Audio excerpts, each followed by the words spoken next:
तो आज हम एक नया चैप्टर शुरू करने जा रहे हैं जिसका नाम है कोऑर्डिनेट ज्योमेट्री। हिंदी में इसे कहते हैं निर्देशांक ज्यामिति। इस चैप्टर को शुरू करने से पहले हम लोग ये जानेंगे कि नंबर लाइन क्या होता है। नंबर लाइन हम लोग पढ़ कर आए हैं क्लास 6-7 में कि संख्याओं को रेखा पर दर्शाना ही क्या होता है, संख्या रेखा यानी नंबर लाइन। इस तरह से देखिए, एक लाइन बना लेते हैं। ये एक लाइन है, ठीक है। क्या करते थे तो बीच में रखते थे 0, बीच में 0 और राइट साइड में तो पॉजिटिव संख्या रखते थे। तो 1 होगा, 2 होगा, 3 होगा, 4 होगा, 5 होगा, ठीक है। और इसी तरह से बढ़ते चला जाएगा। और 0 के लेफ्ट साइड में माइनस वाला संख्या रहता था, तो इधर -1 हो जाएगा और -2 हो जाएगा, -3 होगा, इसी तरह से बढ़ते चला जाएगा। चूँकि ये लेटी हुई लाइन है तो इसे कहते हैं हॉरिजेंटल लाइन। इंग्लिश में कहते हैं हॉरिजेंटल लाइन, हॉरिजॉन्टल लाइन। और हिंदी में इसे कहते हैं क्षैतिज रेखा, क्षैतिज रेखा। कोई व्यक्ति ये भी कह सकता है कि सर इसे हम वर्टिकल रूप से यानी खड़ी लाइन के रूप में भी दर्शा सकते हैं, इस तरह से। तो बीच में हो जाएगा 0 और ऊपर में हो जाएगा 0 के ऊपर में हो जाएगा पॉजिटिव 1, 2, 3, 4 और इसी तरह से बढ़ते चले जाएंगे। और 0 के नीचे जो हो जाएगा माइनस वाला संख्या, -1, -2, -3, -4, इस तरह से बढ़ता चला जाएगा। और इसे कहते हैं वर्टिकल लाइन। इसे क्या कहेंगे, वर्टिकल लाइन, वर्टिकल लाइन। स्तंभ रेखा, स्तंभ रेखा।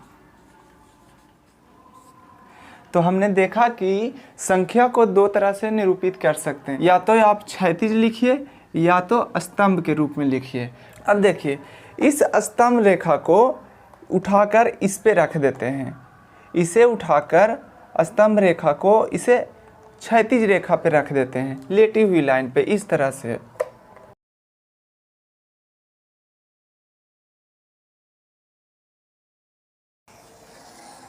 तो ऐसा बना। तो देखिए, तो जो 0 होगा दोनों के बीच में होगा, यहाँ पे 0 होगा। और 0 के राइट हैंड साइड में क्या होगा, तो 1 होगा, 2 होगा, 3 होगा और 4 होगा, 5 होगा, 6 होगा, 7 होगा और इसी तरह से बढ़ते चला जाएगा। और लेफ्ट हैंड साइड में तो माइनस वाला संख्या होगा, -1, -2, -3, -4, -5, -6। और ऊपर में पॉजिटिव संख्या यानी धनात्मक संख्या, तो 1, 2, 3, 4, 5, 6, इसी तरह से बढ़ते चला जाएगा। और नीचे में माइनस वाली संख्या, -1, -2, -3, -4, -5, -6 और सो ऑन, इसी तरह से बढ़ते चला जाएगा। सिंपल सा प्लेन है। चूँकि हम इस तरह से बना दिए हैं तो इसे कहेंगे कार्टीशन प्लेन। क्या कहेंगे, कार्टीशन प्लेन, कार्टीशन प्लेन। तो अब इस प्लेन को कहेंगे कार्टीशन प्लेन। जब हम इसे इस तरह से लिखें तो ये 4 भागों में डिवाइड हो गया।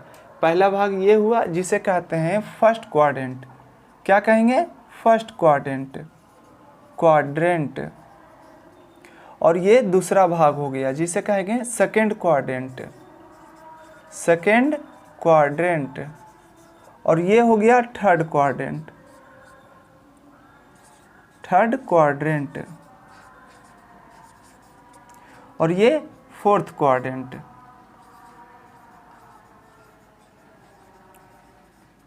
अब आपके मन में होगा कि सर इसको इस तरह से क्यों नहीं लिखें, इस तरह से क्यों लिखें।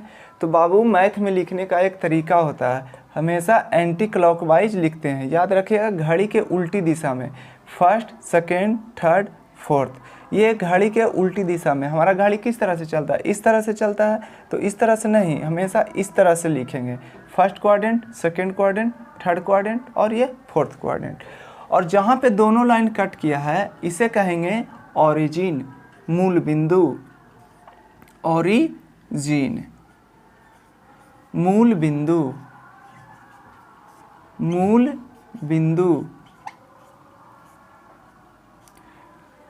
और चूंकि ये इस लाइन को क्या कहते थे? Horizontal line.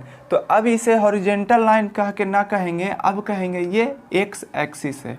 कौन सा एक्सिस है? X axis. और खड़ी लाइन को अब कहेंगे बाई एक्सिस है। ये कौन सा एक्सिस है? By axis. ठीक है, चूंकि यहाँ मूल बिंदु हुआ, मूल बिंदु से राइट हैंड साइड को जितने भी संख्या है सारा के सारा क्या है? पॉजिटिव संख्या है। तो राइट हैंड साइड वाले को कहेंगे पॉजिटिव एक्स एक्सिस। और इधर निगेटिव है तो इसे कहेंगे निगेटिव एक्सिस। एक्स को डैश दे देंगे तो ये दर्शाएगा कि ये इधर माइनस में है। और इधर बाई एक्सिस, खड़ी लाइन को क्या कहेंगे? बाई एक्सिस कहेंगे।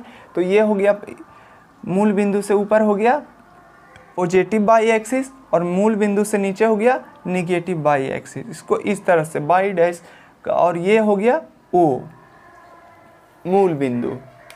ठीक है, अब देखिए यहाँ पर कोई बस खड़ी हुई है या रुका हुआ है। देखिए पहले क्वाड्रेंट में यानी पहले चतुर्थांश में कोई बस यहाँ पे खड़ा हुआ है। तो अगर मैं पूछूं कि बताओ ये बस इस क्वाड्रेंट में कहाँ पे खड़ा हुआ है, तो आप कैसे बताइएगा? तो आप कहिएगा कि सर एक्स एक्सिस में पर आप 6 स्टेप चलिए। पहला स्टेप, दूसरा स्टेप, तीसरा, चौथा, पाँचवा, छठा। फिर बाई एक्सिस की ओर चलिए 7 स्टेप, 1 2 3 4 5 6, क्योंकि इसके सामने ये है और इसके सामने ये है। तो ये हुआ बस का एड्रेस कि सर एक पहले तो आप एक्स एक्सिस पर चलिए 6 स्टेप, फिर बाई एक्सिस की ओर चलिए 7 स्टेप, तो आपको बस मिल जाएगी। तो इसको दर्शाने का एक तरीका होता है कि सबसे पहले हम एक्स एक्सिस को लिखेंगे। तो एक्स एक्सिस पे आप कितने चल के आए हैं? 6 चल के आए हैं। और बाई एक्सिस की ओर कितना चले हैं? तो 7 चले हैं। तो ये हुआ बस का एड्रेस, जिसे कहेंगे कि ये बस का निर्देशांक है या किसी बिंदु का निर्देशांक है। इसे कहेंगे कोऑर्डिनेट है, किसी बिंदु का कोऑर्डिनेट है, इसे कहेंगे निर्देशांक है, बिंदु का निर्देशांक है।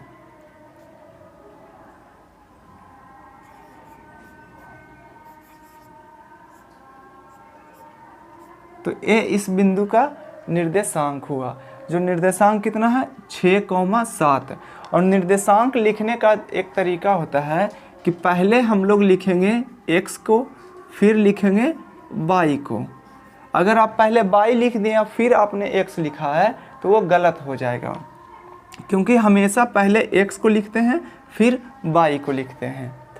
ठीक है, अगर कोई बस यहाँ पे रुका हुआ है तो आप, अगर मैं आपसे पूछूं कि इस बस का कोऑर्डिनेट या निर्देशांक बताइए, तो क्या कहिएगा कि सर मूल बिंदु से पहले तो 1 स्टेप, 2 3 4 5 6 स्टेप चलिए।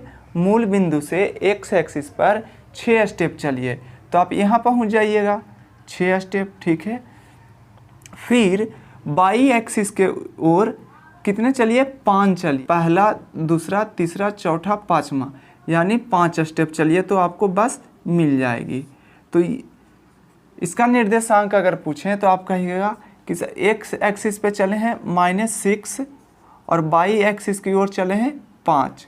तो ये इस पॉइंट का क्या? तो ये हमारा पॉइंट 6,5 जो हुआ निर्देशांक हुआ, इस पॉइंट का निर्देशांक। तो ये है, बेसिक बातें हो गए हैं।